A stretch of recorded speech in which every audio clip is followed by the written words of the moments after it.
BNP chairman Tarique রহমানের সঙ্গে সাক্ষাৎ করেছেন সুইডেন, ডেনমার্ক, নরওয়ে ও রাশিয়ার রাষ্ট্রদূত। বাংলাদেশের উন্নয়ন ভাবনা জানতে চেয়েছেন তারা।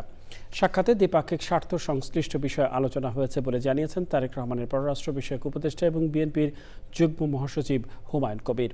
তিনি বলেন, বাংলাদেশের প্রধানতম রাজনৈতিক নেতা হিসেবে তারেক রহমানের প্রতি আগ্রহ রয়েছে দেশগুলোর।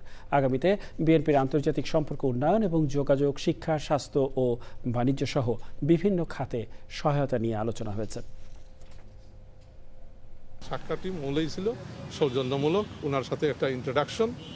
উনি আসার পরে আমি তো বলছি যে ওনার 25শে ডিসেম্বরের ঐতিহাসিক রিটার্নের পরে তারেক রহমান এখন মানে বাংলাদেশের একটা প্রধান রাজনৈতিক আকর্ষণ হয়ে আন্তর্জাতিক মহলের কাছে বিবেচনা দিয়ে ইলেকশন নিয়ে ওইভাবে কোনো স্পেসিফিক ডিটেইলড আলোচনা হয়নি। তারা আগ্রহ নিয়ে আছে বাংলাদেশের 12ই ফেব্রুয়ারির নির্বাচন নিয়ে।